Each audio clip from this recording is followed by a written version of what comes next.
बच्चों, स्वागत है आपका कक्षा 12 रसायन विज्ञान चैप्टर 2 विलयन। बच्चों, आज हम विलयन के बारे में पढ़ेंगे, जो कि हमारे पाठ्यक्रम का दूसरा चैप्टर अर्थात दूसरा पाठ है विलयन। कक्षा 11 में हमने विलयन के बारे में थोड़ा बहुत सुन रखा है, थोड़ा बहुत पढ़ रखा है। विलयन अर्थात दो अवयवों या दो पदार्थों का समांगी मिश्रण। दो अवयव या दो पदार्थों का समांगी मिश्रण मतलब एक सार मिश्रण। जैसे पानी में चीनी या नमक का जो हम मिश्रण लेते हैं वो समांगी मिश्रण कहलाता है। समांगी मिश्रण, इस प्रकार के समांगी मिश्रण को हम विलयन कहते हैं। अब प्रत्येक प्रकार के विलयन में एक अवयव कम मात्रा में और दूसरा अवयव अधिक मात्रा में उपस्थित होता है। जो अवयव कम मात्रा में उपस्थित होता है वह विलेय और अधिक मात्रा वाला अवयव विलायक कहलाता है। विलेय तथा विलायक का समांगी मिश्रण विलयन कहलाता है। जैसे चीनी का विलयन यानी कि शरबत। ये सामान्य जीवन में हम शरबत का प्रयोग करते हैं और शरबत बनाते हैं। जैसे कि गर्मी का मौसम है और हम लगभग हर दिन चीनी को पानी में घोलकर और शरबत बनाकर प्रयोग में लाते हैं। वह भी एक प्रकार का विलयन है। अब शरबत में चीनी और पानी दो ही अवयव है। यह प्रथम अवयव और यह द्वितीय अवयव है। प्रथम अवयव यानी चीनी कम मात्रा में है, पानी अधिक मात्रा में है। अतः हम पानी को विलायक और चीनी को विलेय कहते हैं। इस प्रकार चीनी का विलयन जो तैयार होता है उसमें चीनी विलेय और पानी विलायक है। और इस प्रकार बना विलयन समांगी मिश्रण समांगी विलयन कहलाता है। अब विलयन में यदि दो अवयव हैं तो ऐसा विलयन द्विअंगी विलयन कहलाता है। अर्थात ऐसे विलयन जिनमें दो अवयव उपस्थित हों द्विअंगी विलयन कहलाते हैं, और ऐसे विलयन जिनमें दो से अधिक तीन अवयव उपस्थित हों वो त्रिअंगी विलयन कहलाते हैं। अब विलयन की परिभाषा के लिए दो या दो से अधिक अवयवों के समांगी मिश्रण को या दो या दो से अधिक पदार्थों के समांगी मिश्रण को विलयन कहते हैं। यदि दो प्रकार के पदार्थों का विलयन हो तो वह द्विअंगी विलयन, और यदि तीन अवयवों या तीन पदार्थों का मिश्रण हो तो वह त्रिअंगी विलयन कहलाता है। बच्चों, इसी क्रम में हम आगे पढ़ेंगे विलयन के प्रकार। विलयन के प्रकार विभिन्न आधारों पर विलयन दो भागों में बांटे गए हैं। प्रथम आधार अवयव की मात्रा का आधार है, अर्थात जो अवयव उपस्थित है इनकी मात्रा कितनी है उस आधार पर विलयन तीन प्रकार के होते हैं। यानी प्रथम अवयव की मात्रा के आधार पर इस प्रकार के विलयन तीन प्रकार के होते हैं। पहला तनु तथा सांद्र विलयन।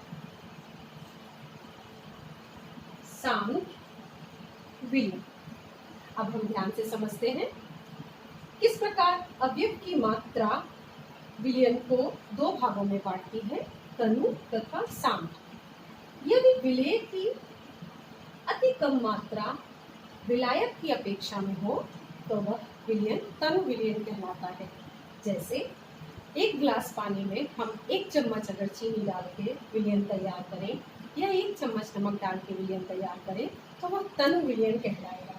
अर्थात विलय की कम मात्रा में होने पर विलयन तनु विलयन कहलाता है और विलय की अधिक मात्रा विलायक में उपस्थित होने पर विलयन सांद्र विलयन कहलाता है, जिसको हम साधारण भाषा में पतला और गाढ़ा भी कह देते हैं, परंतु विज्ञान की भाषा में उसको तनु तथा सांद्र विलयन कहते हैं।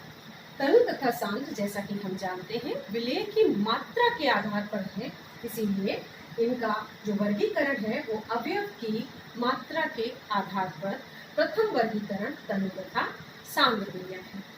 द्वितीय है हमारा संतृप्त तथा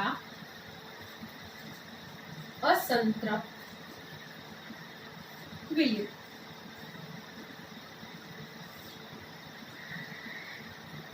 अवयव की मात्रा के आधार पर संतृप्त विलयन वह विलयन है जिनमें विलायक की निश्चित मात्रा में विलेय की अधिकतम मात्रा घोली जा सके। उदाहरण के लिए जैसे हमने पानी में चीनी को घोला, जैसे कि हमने पहले ही विलयन का उदाहरण चीनी और पानी का सबसे सरलतम उदाहरण ले रखा है। हमने चीनी को पानी में घोलना शुरू किया और एक स्थिति ऐसी आती है कि चीनी स्थिर ताप परिवर्तन हम नहीं कर रहे हैं, चीनी पानी में घुलना बंद हो जाती है, यानी चीनी का विलीनीकरण पानी में बंद हो जाता है और चीनी तलछटी पर बैठने लगती है। इस स्थिति में जो विलयन तैयार होता है वह विलयन संतृप्त विलयन कहलाता है। अर्थात संतृप्त विलयन वह विलयन है जिसमें विलायक की निश्चित मात्रा में विलेय की अधिकतम मात्रा को घोला जा सके। दूसरा है हमारा असंतृप्त विलयन, अर्थात ऐसा विलयन जिसमें विलायक की निश्चित मात्रा में विलेय घोला जा सके, ऐसे विलयन को असंतृप्त विलयन कहते हैं। जैसा कि हमने देखा दोनों प्रकार के विलयन में अवयव की मात्रा यानी विलेय और विलायक की मात्रा निर्भर करती है, इसलिए यह भी अवयव की मात्रा के आधार पर वर्गीकरण है। अब इसी क्रम में तीसरा विलयन आता है अति संतृप्त विलयन। अति संतृप्त विलयन यह किस प्रकार के विलयन है, आइए हम समझते हैं। जैसे कि संतृप्त विलयन बनने के बाद चीनी के ठोस कण क्रिस्टल का रूप ले लेते हैं और थोड़ा सा ताप परिवर्तन करने पर वह क्रिस्टल पुनः विलयन में परिवर्तित होने लगते हैं। ऐसे विलयन अति संतृप्त विलयन कहलाते हैं। यह अवयव की मात्रा के आधार पर वर्गीकरण। दूसरे प्रकार का वर्गीकरण है हमारा भौतिक प्रावस्था के आधार पर। भौतिक प्रावस्था के आधार पर विलयन का वर्गीकरण। भौतिक प्रावस्था जैसे कि हम जानते हैं भौतिक प्रावस्था ठोस, द्रव और गैस, इन तीन प्रावस्थाओं को हम भौतिक प्रावस्था कहते हैं। अब हम जानते हैं कि विलेय और विलायक दोनों ही इन भौतिक प्रावस्थाओं में होंगे, या तो ठोस या द्रव या गैस। यदि विलायक ठोस है तो ऐसे विलयन ठोस विलयन कहलाते हैं, यदि द्रव है तो ऐसे विलयन द्रव विलयन कहलाते हैं, और यदि गैस है तो ऐसे विलयन गैसीय विलयन कहलाते हैं। प्रथम गैसीय विलयन। गैसीय विलयन गैसीय विलयन वह विलयन है जिसमें विलायक गैस है और विलेय ठोस, द्रव या गैस, इन तीनों में कोई हो सकता है। ऐसे विलयन गैसीय विलयन कहलाते हैं। दूसरे प्रकार का विलयन है द्रव विलयन। द्रव विलयन द्रव विलयन का मतलब है द्रव विलायक और द्रव विलयन। ऐसे विलयन द्रव विलयन कहलाते हैं। विलय ठोस, द्रव या गैस, तीनों में से कोई भी हो सकता है। तीसरा विलयन आता है आपका ठोस विलयन। ठोस विलयन, ठोस विलयन अर्थात विलायक ठोस, विलय ठोस, द्रव या गैस, कोई भी हो सकता है। ऐसे विलयन ठोस विलयन कहलाते हैं। बच्चों, आइए इन विलयन को हम एक एक उदाहरण के द्वारा समझते हैं। भौतिक प्रावस्था के आधार पर, जैसा कि हम पढ़ रहे थे, एक बार फिर से उदाहरण सहित आपको समझाती हूँ। पहला ठोस विलयन। बच्चों ध्यान से समझना, ठोस विलयन, ये आप पहली बार सुन रहे होंगे विलयन, क्योंकि विलयन आप समझते थे कि द्रव से होते हैं, लिक्विड से बने होते हैं, चीनी का पानी में, नमक का पानी में, या तुतिया का पानी में, या मोहर लवण का पानी में। परंतु ठोस विलयन, द्रव विलयन और गैस विलयन। अब हम समझने जा रहे हैं ठोस विलयन। एक बार फिर से, ठोस विलयन वह विलयन है जिसमें विलायक यानी अधिक मात्रा वाला पदार्थ वह ठोस है, और विलय जो कम मात्रा वाला है वो तीनों प्रावस्थाओं में से कोई भी हो सकता है, ठोस, द्रव या गैस। उदाहरण के लिए ठोस विलायक और ठोस विलय। ऐसा विलयन ठोस विलयन कहलाता है। जैसे हम जानते हैं हमारे यहाँ दो धातुओं का मिश्रण होता है, जैसे तांबा और सोना। इन दोनों धातुओं का मिश्रण ठोस का ठोस में बना विलयन है, तो ऐसा विलयन ठोस विलयन कहलाता है। हम इनको मिश्र धातु भी कहते हैं, जिनमें दो या दो से अधिक धातुएं मिलाकर धातु बनाई जाती है। ये आप कक्षा 9 में भी पढ़ चुके हैं, मिश्र धातुएं। वास्तव में ये मिश्र धातुएं कौन सा विलयन होते हैं? ठोस विलयन होते हैं। इसी प्रकार ठोस विलायक और द्रव विलय यानी कम मात्रा में द्रव, अधिक मात्रा के ठोस में जब समांगी मिश्रण या समांगी विलयन बनाता है तो वह भी ठोस विलयन कहलाता है। उदाहरण सोडियम अमलगम, जो कि बच्चों दांतों में भी भरा जाता है, सोडियम अमलगम। इसमें सोडियम ठोस है, और पारा हम सभी जानते हैं, पारा एक ऐसी धातु है जो द्रव अवस्था में उपस्थित होती है। बच्चों आपने थर्मामीटर देखा होगा, थर्मामीटर में एक चमकीला सा बल्ब होता है जिसमें जो पदार्थ उपस्थित होता है, जो धातु उपस्थित होती है, वह पारा होता है। तो इसी प्रकार सोडियम धातु का पारे में अमलगम यह ठोस विलयन का उदाहरण है।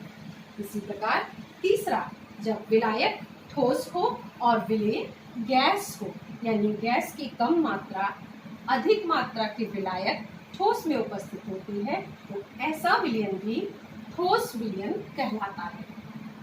उदाहरण के लिए हाइड्रोजन जब पैलेडियम धातु में उपस्थित होती है। अब आप सोचेंगे धातु में गैस कैसे उपस्थित होती है? बच्चों पैलेडियम धातु बड़े आकार की धातु होती है, जिसके अणुओं के मध्य में अंतराणिक स्थान होता है। उन स्थानों में हाइड्रोजन गैस उपस्थित हो जाती है। मानिए यह पैलेडियम धातु का अणु है और इसके छोटे छोटे अंतराणिक स्थान में हाइड्रोजन गैस उपस्थित होती है। इस प्रकार इस बना विलयन ठोस विलायक में गैस की उपस्थिति का विलयन ठोस विलयन कहलाता है। अब हम दूसरे प्रकार के विलयन द्रव विलयन में आते हैं। जिस प्रकार ठोस विलायक में तीनों प्रकार की भौतिक प्रावस्थाओं से ठोस विलयन बनता है, उसी प्रकार द्रव विलयन में द्रव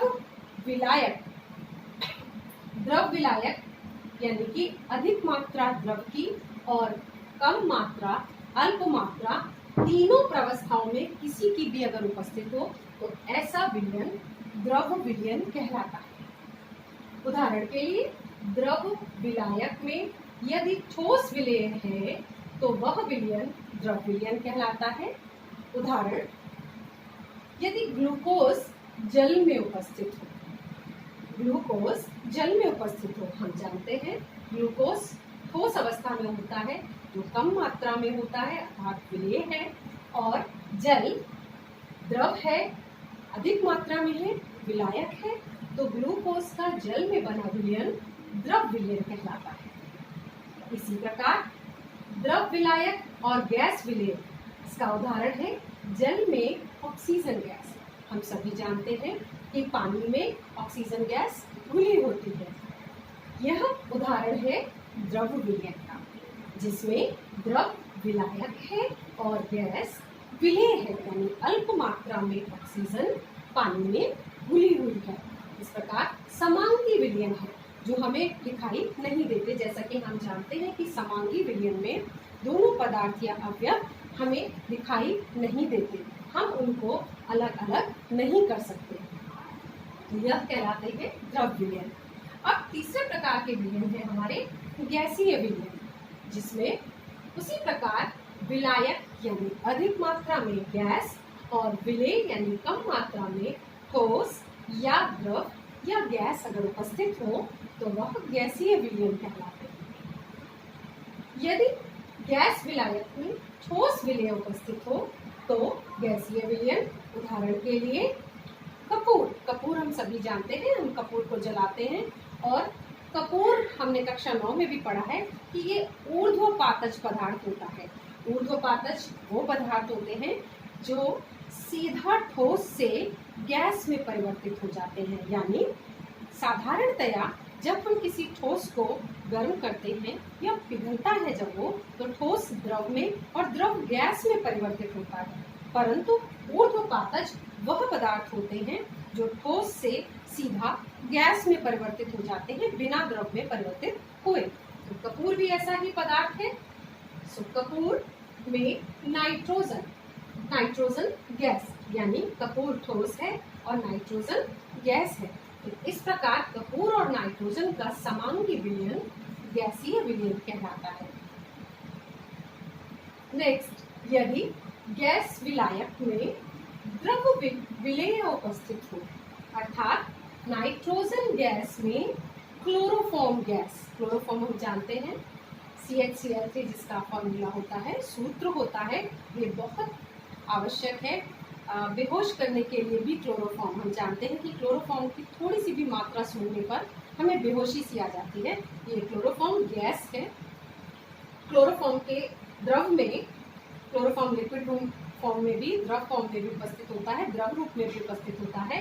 तो नाइट्रोजन गैस जब क्लोरोफॉर्म के द्रव में घुली होती है तो वह गैसीय विलयन कहलाता है। नेक्स्ट है हमारा गैसीय विलयन गैस विलायक और विलेय गैस, यानी दोनों ही पदार्थ गैस है। ऑक्सीजन और नाइट्रोजन का मिश्रण। नाइट्रोजन हम जानते हैं ये अधिक मात्रा में है 78%, और ऑक्सीजन 21% हवा में उपस्थित होती है। तो ये हवा एक तरह से गैसीय विलयन है, समांगी विलयन है। पर हवा में और भी गैसें उपस्थित होती हैं, उसको हम और बाद में पढ़ेंगे। यहाँ पर ऑक्सीजन और नाइट्रोजन का विलयन गैसीय विलयन कहलाता है। तो भौतिक व्यवस्था के आधार पर यह 3 प्रकार के विलयन होते हैं, ठोस विलयन, द्रव विलयन और गैसीय। इसके पश्चात हमने 2 प्रकार के आधार पर विलयनों का वर्गीकरण पढ़ा। अब मुख्य बात जो हमें सीखनी है वह है कितनी मात्रा में विलेय कितनी मात्रा के विलायक में उपस्थित होता है, यानी कि मापना या गणना करना। हम किस प्रकार मापेंगे कि किसी विलयन में कितना विलेय घोलने पर या कितना विलायक घोलने पर उसकी सांद्रता क्या होती है, यानी मापना कैसे होता है। क्योंकि हम जानते हैं जब हम किसी प्रकार का विलयन तैयार करते हैं या किसी भी एक अवयव में दूसरा अवयव, एक पदार्थ में दूसरा पदार्थ मिलाते हैं तो उसको मापने की इकाई क्या है। तो यहाँ पर जो हम मापते हैं उसको विलेयता कहते हैं। विलेयता से हम परिचित होंगे। अर्थात विलेयता क्या है? निश्चित ताप पर, ताप नहीं बदलना है, निश्चित ताप पर किसी पदार्थ की वह अधिकतम मात्रा जो विलायक की निश्चित मात्रा में घुली हो, विलेयता कहलाती है। अर्थात विलायक की यदि निश्चित मात्रा है, मान लीजिए कि 100 ग्राम विलायक है और 100 ग्राम विलायक में अधिकतम मात्रा 70 ग्राम विलेय की घोली जा सकती है, तो वह उसकी विलेयता कहलाती है। यानी कि विलेय की 70 ग्राम मात्रा 100 ग्राम विलायक में उपस्थित हो तो वह उसकी विलेयता कहलाती है। यह सिर्फ एक उदाहरण है, यानी फिर एक बार देखेंगे हम, अधिकतम मात्रा विलायक की निश्चित मात्रा में घुली हो वह विलेयता कहलाती है। इस पाठ में जो हमारे पाठ्यक्रम में उपस्थित है वह हमें पढ़ना है ठोसों की द्रव में विलेयता। ठोसों की द्रव में विलेयता, जिसको हमने इस पाठ के शुरुआत में भी पढ़ा था, चीनी और पानी का विलय, यानी चीनी ठोस और पानी द्रव है। यानी ठोस की द्रव में विलेयता, यानी किस प्रकार ये घूमते हैं। हम जानते हैं ठोस, सारे के सारे ठोस जितने भी उपस्थित हैं वह सभी द्रव में नहीं घुलते। तो ठोसों की द्रव में विलेयता किस प्रकार ज्ञात करते हैं, इसके लिए एक बहुत सरल सूत्र हम आपको बताते हैं, लाइक डिसॉल्व्स लाइक, यानी समान समान में घुलता है, समान समान में घुलता है। अब यह समान और समान से क्या अर्थ है, एक बार जरा थोड़ा सा ध्यान से देखेंगे हम। समान का अर्थ है, देखिए, ठोस, ध्रुवीय,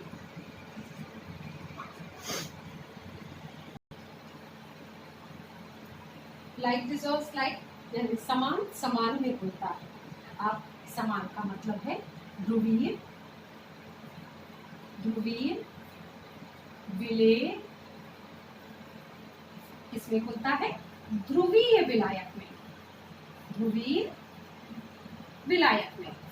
इसी प्रकार अध्रुवीय विलेय घुलेगा अध्रुवीय विलायक। उदाहरण के लिए देखिए, पानी में चीनी और नमक आसानी से घुल जाता है, लेकिन नेफ्थलीन और एंथ्रासीन वो पानी में नहीं घुलती। बच्चों, ये आप नेफ्थलीन की गोलियां सबके घर में होती हैं, आप इसको घोलकर भी देख सकते हैं।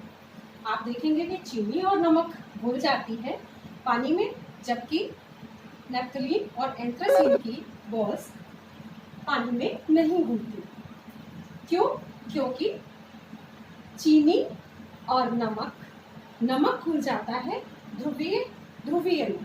जैसे ही नमक को डालते हैं तो ध्रुवीय ठोस ध्रुवीय विलायक में घुल जाता है, लेकिन नेफ्थलीन ध्रुवीय नहीं है, इसलिए वह ध्रुवीय पानी में नहीं घुलती, यानी ध्रुवीय विलायक में नहीं घुलती। तो अध्रुवीय विलेय अध्रुवीय विलायक में घुलता है। इसका अर्थ है नेफ्थलीन और एंथ्रासीन को यदि हम बेंजीन में घोलेंगे, जो कि अध्रुवीय विलायक है, तो उनमें वह घुल जाएगा, पर उसी बेंजीन में यदि हम नमक और चीनी घोलेंगे तो वो नहीं घुलेगा।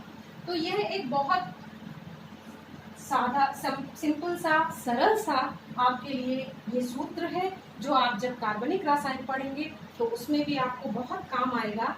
ध्रुवीय विलेय ध्रुवीय विलायक और अध्रुवीय विलेय अध्रुवीय विलायक में घुलता है।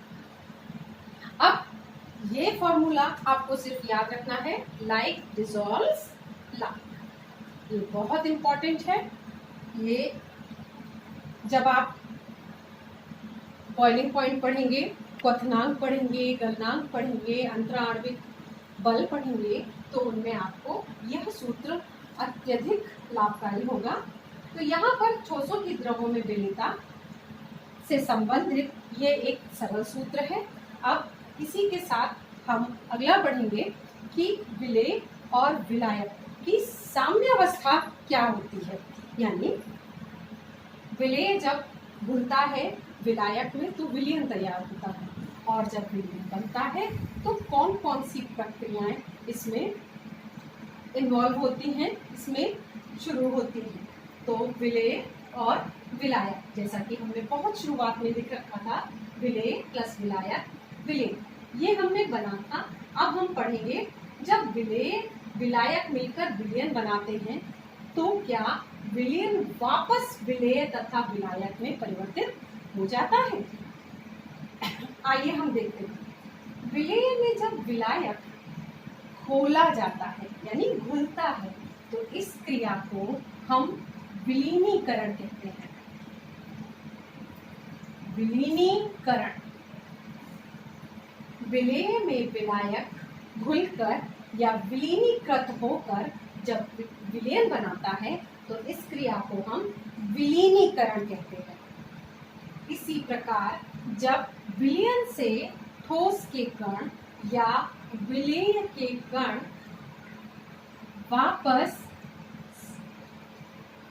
वापस संगठित होकर विलेय के कण में परिवर्तित हो जाते हैं तो इसको हम कहते हैं क्रिस्टलीकरण। क्रिस्टलीकरण, और हम जानते हैं कि क्रिस्टल शुद्धतम रूप ठोस का होता है, यानी शुद्ध विलेय के कण आपस में संगठित होकर बड़े क्रिस्टल बनाते हैं विलेय के। इस घटना को क्रिस्टलीकरण कहते हैं। यदि विलीनीकरण और क्रिस्टलीकरण समान रूप से हो और दोनों की गति समान हो, दोनों के बनने की प्रक्रिया समान हो तो स्थिर ताप पर दोनों की सांद्रता, विलेय और विलायक तथा विलयन की सांद्रता स्थिर हो जाती है। ऐसी अवस्था को हम साम्यावस्था कहते हैं। ऐसी अवस्था को हम साम्यावस्था कहते हैं। साम्यावस्था, साम्यावस्था में दोनों ही प्रकार के यानी विलेय और विलायक का मिश्रण और विलयन की सांद्रता स्थिर हो जाती है। अर्थात इस स्थिति में अन्योन्य क्रियाएं, अन्योन्य क्रिया का मतलब विलेय की विलायक से तथा विलयन में उपस्थित अवयवों की आपस की क्रियाएं समान हो जाती हैं। ऐसी क्रिया को साम्यावस्था, ऐसी स्थिति को साम्यावस्था कहते हैं। और साम्यावस्था की क्रिया में दोनों प्रक्रियाओं की गति समान होती है, यानी विलीनीकरण की गति तथा क्रिस्टलीकरण की गति समान हो जाती है और इस स्थिति पर, साम्यावस्था की स्थिति पर दोनों का ही सांद्रण स्थिर हो जाता है।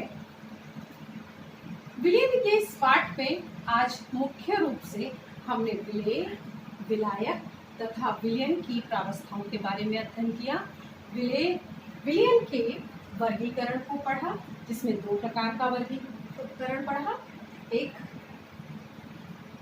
भौतिक प्रावस्था के आधार पर और दूसरा अवयवों की मात्रा के आधार पर। यह दो प्रकार के वर्गीकरण पढ़े और उसके बाद विलेयता और ठोसों की द्रव में विलेयता के बारे में अध्ययन किया। इसके मुख्य जो अंग है वो ये आपका विलेय प्लस विलायक में विलयन, ये बहुत आवश्यक अंग है जिसमें आपने कुछ नया पढ़ा, ठोस विलयन, द्रव विलयन तथा गैसीय। जय हिंद, जय भारत।